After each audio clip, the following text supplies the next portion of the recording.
Today's podcast is sponsored by International House of Tea. Even in Ireland, or when I lived in England, I still drank tea from International House of Tea. All of their blends are original recipes using natural flavors, flower blossoms, and spices, free of sugar, soy, dairy, gluten, and GMOs. It's good, it's clean, it's original. You can find out more by going to their website, International House of Tea. That's all one word. www.internationalhouseoftea.com.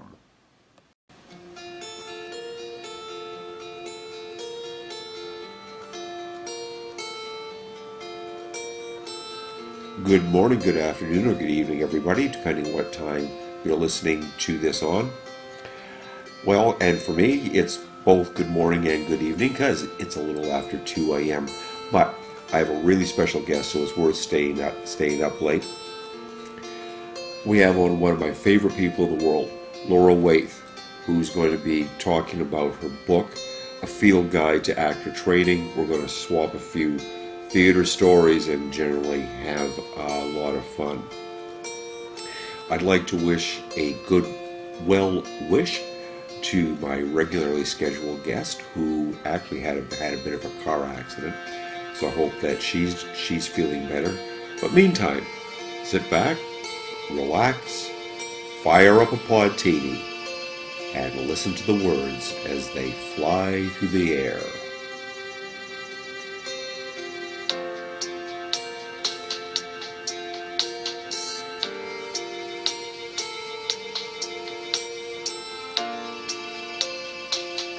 Okay.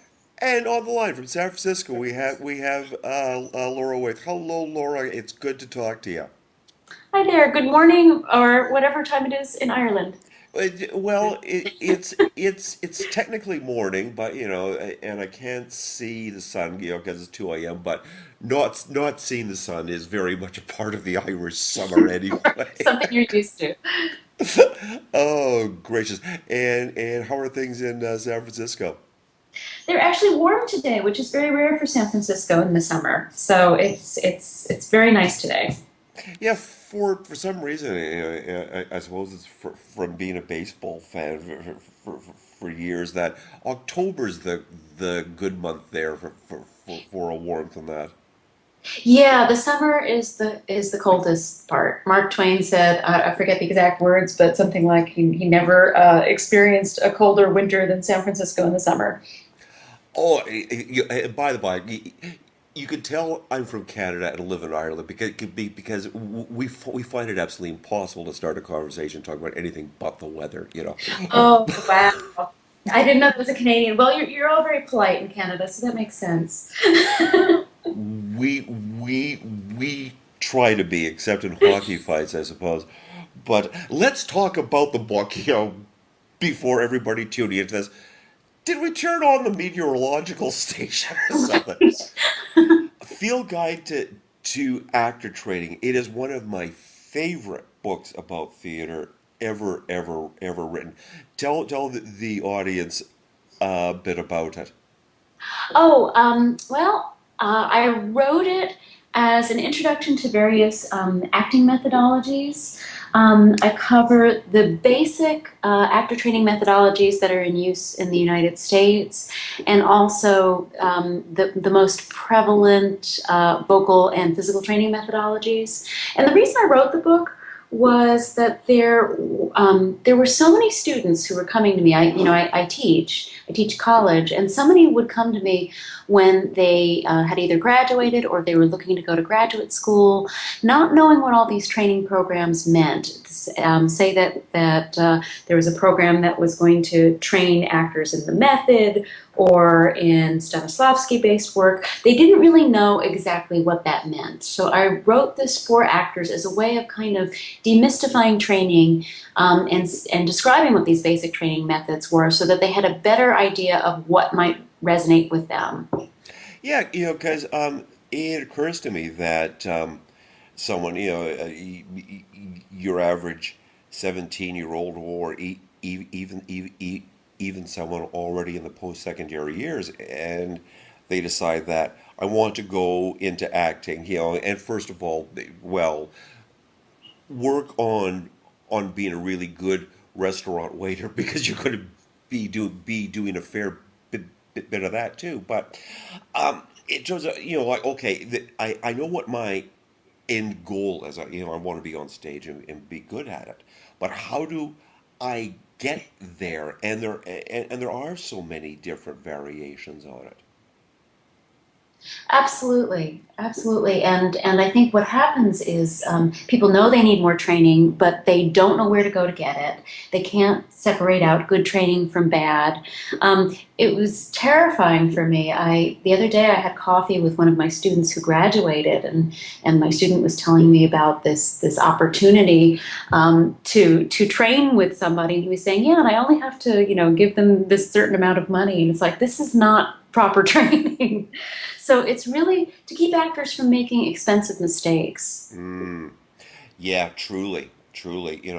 For a while when I lived in Toronto, and in the classified ads, there were all all sorts of TV and movie agents, and you pay $300, $500, which was a good dollar at the time, to, okay, well, we have your pictures, we have your name, you're in a filing cabinet, you'll never hear from us again. There are a lot of ripoffs out there. Right, and it's really kind of tragic because there are a lot of people who are capitalizing on the fact that there's so many people hungry to be in this business that they will try anything. This isn't a business book. I just want to be clear about that. I know that you have read it, but for your listeners, there are a lot of really wonderful books written about the business of acting. This one is specifically geared to actor training. So it's a very different kind of book, and that's why I wrote it. Is because there just weren't too many resources out there that was kind of like an overview of different training methodologies. So I tried to do it for the person who doesn't have a huge amount of time but wants to get sort of an overview of what's available to them. Truly, and you really do go through all the major schools and schools that even I'd heard of, but didn't have a great understanding of it. I'm thinking of Michael Chekhov and some of the Eastern more body based methodologies. Would you care to run through a few of them so people have a real taste of what they'll get in the book? Sure. Again, this is geared towards a U.S. audience because training does differ country to country. So I was really looking at what are the prevalent programs in the United States offering. So the first thing I talk about is Stanislavski-based training because Stanislavski really is the foundation of all actor training that we are looking at in the U.S. Whether people realize it or not, other actor training methods are I think we can trace it all back to Stanislavski. So I look at that, and I also look at the method, and a lot of people are familiar with the method as an actor training model if they watch Inside the Actors Studio or something like that. And it's interesting, I farmed out my one chapter on the method to a colleague because it is a training method that didn't particularly resonate with me.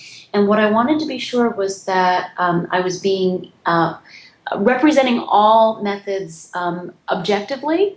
And since that was one that I had personal experience with that would have maybe created a different kind of voice, I wanted to put that in the hands of somebody who had a very positive experience with that training method. Because what I wanted to do was not prescribe for any reader or actor, this is great training, this is not great training, but to present what the training is like so that they can make an informed decision for themselves. So that's the only chapter that I kind of put to somebody else, because the other training methods I have had experience with and have had varying degrees of a positive response to. So I also talk about Michael Chekhov's work. I talk about Uta Hagen. I talk about practical aesthetics, which was a big portion of my own actor training. I talk about Stella Adler. And then I talk about some methods that it's really sort of hard to categorize because they're sort of on the cusp between a physical acting discipline and an acting discipline. Things like Grotowski work, which is very physical, I talk about. And it's more, a lot of people know these names, but they don't know exactly what it means. And, it was actually even really interesting for me because I did this work, in my own training, and yet I never really understood the philosophical underpinnings of these methods. So in the process of researching this to present it to an audience, I went, that's why that's there. So it was also an education for me. I practice it, but to realize what the root philosophy was behind some of these methodologies was very enlightening for me. It would be. Do you find that when you're teaching, because as is implied in what we're talking about, that there is a system, so we don't get bogged down using the word method, that there's a system that works for different people, for different individuals, how their consciousness, how their mind, and so forth works with that. When you're teaching a class, um, well, yeah, I'll just ask it very simply. How do you go about teaching a class when you have these various systems in your mind that you're knowledgeable about, and system A may work for student one and system B for student two and so forth? I think I'm not really thinking at this point in my teaching career about systems. I'm thinking about specific tools. And I think at this point it's almost like an unconscious process, kind of like a singer at a certain level probably stops really thinking about their technique. Their technique is so ingrained. So it's really just looking at the student and just sort of this intuitive response of what's going to unstick them. And I think it's really helpful for me in my own training to have had exposure to so many different systems because, no two actors are alike. And even if somebody responds a certain way, it's not like there is one system that or method that is going to address every problem. Yeah. I know in my own craft, it's kind of the smorgasbord. I mean, I'm just sort of grabbing one thing over here, grabbing another thing over here, depending on what is called for, in the particular artistic problem I'm trying to solve. So, in a strange way, I wish I could say to my students, I am delivering a Stanislavski education to you or something like that. In some ways, I'm kind of jealous of my colleagues who are Michael Chekhov practitioners or, Uta Hagen practitioners. I'm incredibly eclectic, and sometimes I wish I could tell my students exactly what I'm delivering to them, but it's a mishmash. I agree, and I know that even when I've directed plays and so forth, is that I don't go into to do an Elia Kazan im, impersonation, and I wish I could, but different things work, because I remember having actors stuck in a scene in Death Trap. Yeah, yeah, the murder mystery and the relationship between the husband and the wife, and the whole fight scene. It just wasn't happening. Right. So we had a bag of costumes that had to go out to be washed. So I put the bloody bag on stage and said, "Take stuff out and throw it at each other," just to get the physicality into it. Right. And sometimes, that thing that speaks to you instinctively, like, I don't know why I'm doing this, but this is the thing that's going to work, is exactly what's going to work. Yeah. But you know what? It's funny that even when you instinctively do something and you don't know why you're doing it, chances are one of these great acting practitioners already thought of it. Sometimes I think I invented something and then I'm reading a book by one of these practitioners and I go, I didn't invent that at all. Who have made that up? Not me. There's nothing new. I'm sure that anything that we're doing that Aristophanes, was doing Right. in the Olympics in 500 BC or whatever. Speaking of which, you were in Greece recently. I was before the economy totally went south, but so I got out of there just in time. But yes, I was, and it was amazing. Yeah, and you've been all over the world studying and teaching acting. Tell us about some of the places you've been doing this. Oh, well, I'll start with Greece, and it was really amazing to go to the Theater of Dionysus, where theater all began, and to just stand there, and go, this is where the first actors stepped away from the chorus. That was a pretty amazing experience. Yeah, I've been all over the place, and it's teaching acting, and one of the amazing things is to realize both how similar everybody is and how incredibly different we all are. I guess the two biggest differences have been teaching in China and teaching in Morocco. And teaching in China was very difficult for me because, we're taught in the U.S. to have a discussion with our students. It's never teaching is never a monologue; it's a really active dialogue. And in China, I went to teach the students in that way, and it was very against the culture. It's a culture where the teacher delivers wisdom to the students, and the students absorb knowledge, and it's not an interactive process. So I was really at a That is loss nothing why. that we know of at all in the Western world. No. No, and especially as the model in the US becomes even more and more interactive, it's so much more participatory. That was really tough.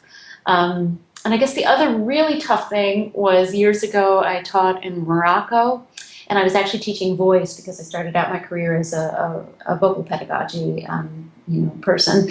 And I went to teach a voice class, which is, spoken voice, not sung voice, which is incredibly physical. And it's all about looking at alignment of the body and monitoring the articulators and all of that.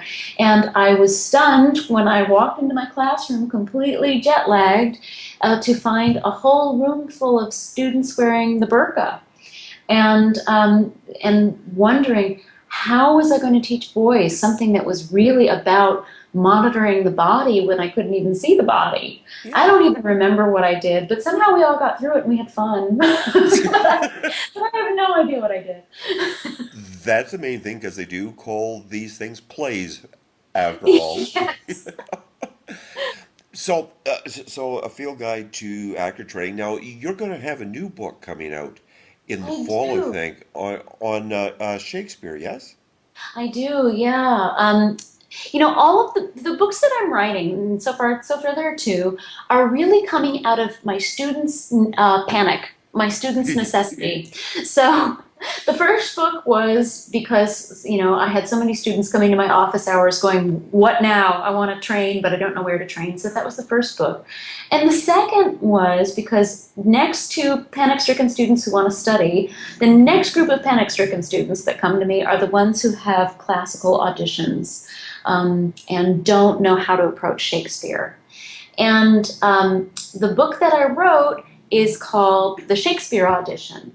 And it's really how to overcome your fear of Shakespeare, to get on top of a piece, and to learn how to have fun with it and explore it. And it's really designed it's designed for so many of my students who have had opportunities to go to auditions, and because there was a classical audition component to it, they stayed home. Jobs that they could have booked, they stayed home because they were so terrified of auditioning with classical material, because they didn't feel like they knew what they were doing. So it's for them because for some reason, so many people are afraid of Shakespeare because I guess we have so much reverence for him. Well, and I get that the language would seem like a barrier because obviously nobody talks like that anymore, you know. Um, like I didn't really appreciate Shakespeare until I think I was in second year university or so, and Stratford, Ontario has a fantastic Shakespeare festival, and that was actually summer that Peter Ustinov did King Lear, and Oh, Maggie Smith was in the Seagull and so forth. So yeah, no, it, it, oh, it, it was fabulous. yeah, that But was amazing. but that was the first time I'd ever really seen it performed on the stage, and all of a sudden it dawned on me, oh, the language isn't a barrier. That Well, it all seems perfectly natural when and it's that's the done thing. well. And that's the thing is that there are so many bad teachers out there. And I think what happens is the good teachers and the good directors have to undo what they've done to Shakespeare.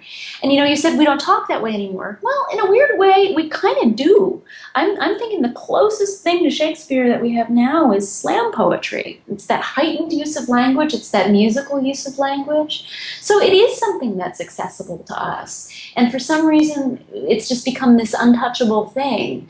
And I think that once people experience, oh, this is just language like we use it, but it's more muscular, it's more dense, it's more filled with imagery, it's more poetic. I think they go, this isn't that different. And actually, it's richer and it's more fun. And I think that's the watchword is this is fun. And it's really exciting for me when I teach students to watch them go from I don't want to be here to oh my gosh, this is amazing stuff. And it's just so gratifying because Shakespeare isn't this dead thing living in the museum. It's active, it's alive. I mean, the reason it speaks to us so much is that the ideas that he was exploring, years and years ago are relevant today. He understood and wrote about the human experience better than anybody, and all those themes and all those problems are things that we experience now and can relate to now. The other thing about it, and I remember again years ago, it was some post rehearsal discussion slash drinking fest where where I was in this massive argument that 2 years later I admitted that, oh, I was on the wrong side of the argument. Because another actor was saying that Shakespeare is actually easier because there's no subtext. It's Right. all there for you. Yeah, all the action happens on the line. And that's the thing too, is the argument that I make in the book is that, hey guys, once you figure out how to decode this, it's easier than a contemporary monologue. Because a contemporary monologue, you have to make all your choices as the actor. You have to create subtext. You have to figure out what's going on underneath the line, all of that stuff. With Shakespeare, you figure out how to read, I call it the Shakespeare roadmap. You figure out how to read the poetry, how to read where he's taking you, and it almost acts itself. For me, it's easier in every way. It's easier to memorize, it's easier to understand, it's easier to figure out, what to do as an actor. It's just a matter of, you just need a little bit of craft and it unfolds itself to you. It's really magical once you figure out, oh, this is how I do this every time. Oh God, yeah, God, yeah. I ended up having to be in my own pr production of An Actor's Nightmare, and I had the Henry Irving part, which has the little chunk from Hamlet in it, and it was great bloody fun. Of course. Yeah. Yeah, 'cause you have such freedom, to just express yourself if you allow yourself to feel free to express yourself, and not get hung up on trying to make the lines sound poetic. Right. And that's the problem that I always encounter initially when people first encounter Shakespeare and I'm just teaching them how to read this roadmap is they equate the idea that understanding poetic structure means that there are rules and that rules are going to box them in and not allow them to express themselves. It's like, there's a saying that there's freedom in form. you understand the form, and then that's kind of like the coat rack that all this artistic stuff hangs on. So there's always this initial resistance to, I don't want to do this, it's going to limit my choices, when, it's quite the opposite. It's that knowing all of this is going to free up all of your choices. Oh gosh, And that's yeah. really what I cover in the book is okay, how do you pick a piece? Right. First of all, I say, okay, why should you not be scared of all this? And then I can go into how to pick a piece. And then we talk about how to analyze poetry. Again, it's all the quick hit, because my goal is, if you've got an audition coming up, you don't want to read some 200-page book. You want a very short book that's going to go, okay, I got to do this thing on Tuesday. Get me in shape now. And that's the goal of it, is to make it really accessible and really easy to get a handle on. And then it has some resources for, if you really love this and now you have time, where do you go next? Because, Shakespeare is one of those things that you're never done exploring. But this is the how do you get your feet wet and get out there right away book. Yeah, I used to coach students on auditions too, and and in general, they'd have to have the modern monologue and the classical, and the only one that I ever said don't do that was when they would come in with to be or not to be. I said don't do that one. Pick another, please, because they'll have heard it 50 times that day and 500 times that week. Pick anything else. It's funny. I could hear that all day long, because there's so many different things. Yeah, of course, everybody wants to be Hamlet, but you never get tired of it. Yeah. I mean, every actor is going to do something slightly different with that piece. And the more you dig into it, the more you realize there are so many different options. Well, I played it, on a whatever it was, 14 or 18 show run. I guess I did it differently every night, not Yeah, intentionally. It just no, it came out happens. differently. Right. Yeah, it always started at the same place and ended at the same place, and it was, the same thing, but the rhythms of the moment, and I think what a lot of people who've only sat in an audience don't get is that so much of what we do on stage that it sounds like Sude's Corner, but we really do draw off the energy we get out of the audience.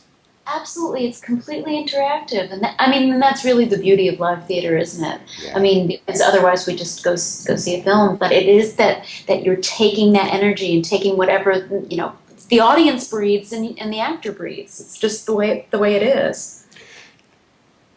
Do you find that the students who enroll in your classes at San Francisco State? Oh, and by the way, I have to offer you a public thank you to you and your students for doing the Oh, readings of my one acts to Are You oh, All? No, you're your fabulous. your plays are beautiful, and it was such a pleasure to read them. And I would recommend your plays to anybody. They were just a delight to perform. Oh, bless you. My students had so much fun. They don't usually get writing that good to play with, so Oh, it was cool. fun for all of us. So, And we ate popcorn too, so oh, that made okay. it. Yeah. Snack foods. It's like I always had, pardon me, always had gummy bears backstage. For the actors. Here you are. You're being You eat fed. after they work better for you. Oh yeah. It's just a Oh yeah. fact of life. They're always hungry. But the actors who enroll, do they enroll for a stage, or do they want to be a movie stars? Well, what's interesting is in the U.S. anyway, there are not a lot of good film training programs. Yeah. Um, So I get a lot of actors who would probably prefer to do film work, but they're training for the stage. And quite honestly, if you know how to work on a stage, working for film is going to be a cinch, because really there are some specific skills you need to learn to work on camera. But it's easier to go stage to camera than the other way around because, working on camera is very small, it's very intimate, where having the vocal and physical presence to fill up a stage is a very specific skill. So, whether or not that's their goal, it is the best training that they can get. Yeah, it's like I'll come close to this, but he said it in Russian anyway, so I might as well assume that my translation is right. But Stanislavski said that acting is truth expanded to the optics of the stage, and Jack Lemmon on movie acting said, "Just do less." Right. And yep, there it all is in two sentences. And if you can do Shakespeare, you can do anything. Okay. Because once you understand the physicality and the vocal power and the imagery and all the things you need to do that classical work, then that's as athletic as acting gets in my book. So then, if you can do that, you have the skills to do anything you need, I think. Oh God, yeah, and going back to Stanislavski, the Moscow Art Theater, which by the by, you went to on a Fulbright scholarship, right? I did, yeah. I studied in Russia, and I studied with one of the master teachers at the Moscow Art Theater, Yuri Yerman, and it was an amazing experience. I have to say this: as good as U.S. training is, Russian training is it's amazing.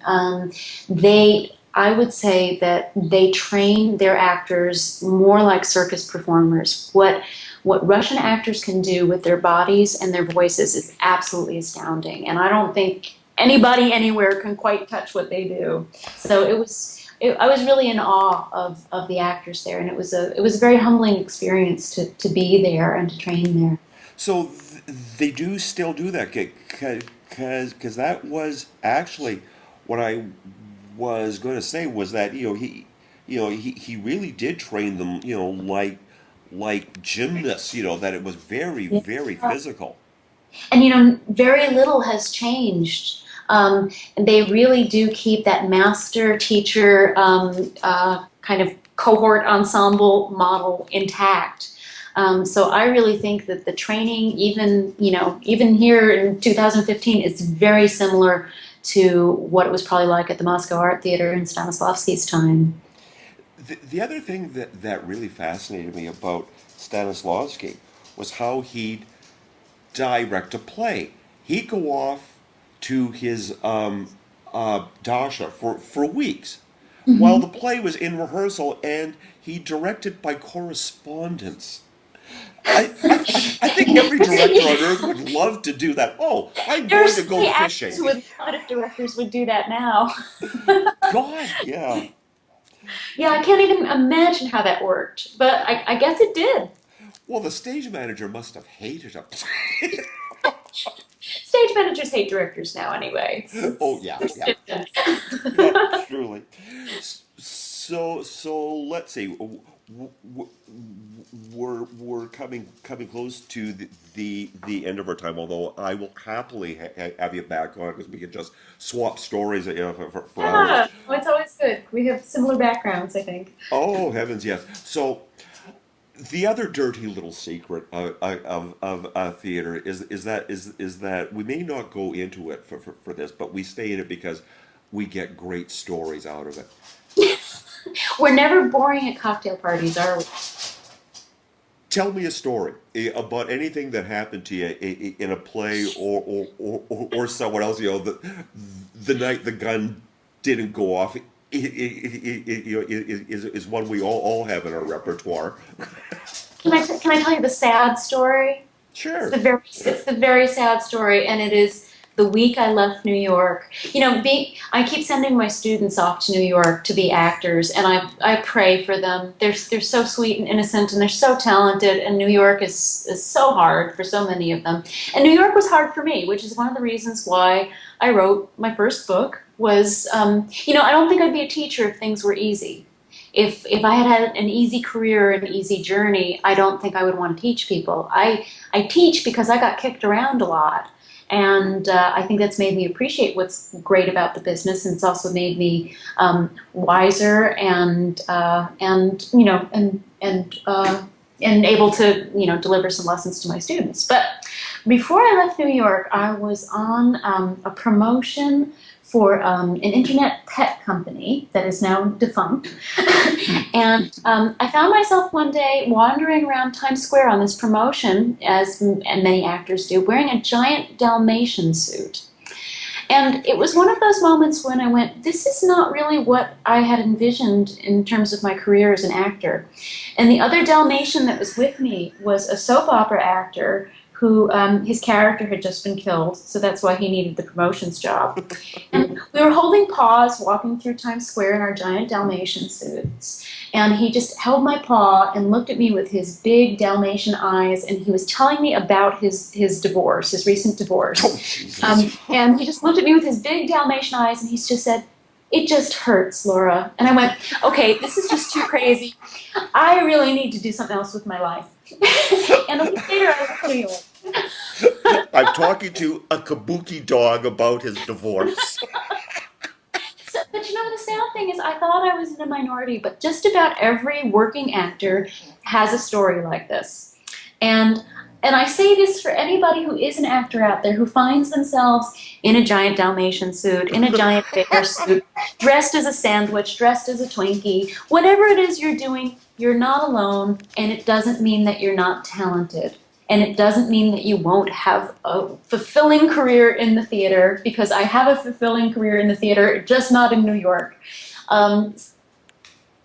So I think that's one of those moments that will always be with me, makes for, really nice story for my students. But it just shows it's a tough business. It's a really, really tough business. And that's why I write these books, is to try to help people figure it out, mostly because I have made so many mistakes, and so many expensive mistakes being an actor, that if I can save somebody some heartbreak and some money, well, then my time on earth was well spent.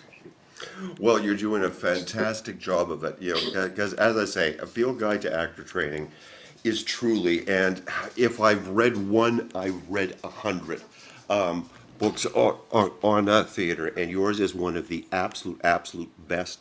And I can hardly wait for the Shakespeare audition, right?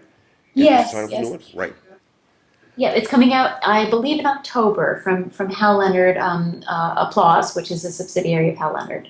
Right. And we'll be looking for that, and I will certainly have you back on that. Laura Wayth, thank you a million for doing this. Truly appreciate it. Well, thanks for having me on. It's always fun talking to you. Cheers. Okay. Once again, I'd like to thank our guest, Laura Wayth, for a marvelous interview. I'm hoping that Laura's going to come back, because we love to have regulars on our show. Speaking of which, if there's anybody that you'd like to hear heard on thoughts, comments, opinions, do drop us a line. I will put the email address up on the screen or on the page, or you could always look at the archive of our shows at Do Angels Breathe, all one word, doangelsbreathe.wordpress.com. But for now, from all of us who work the late shift here in Ireland, good night, everybody.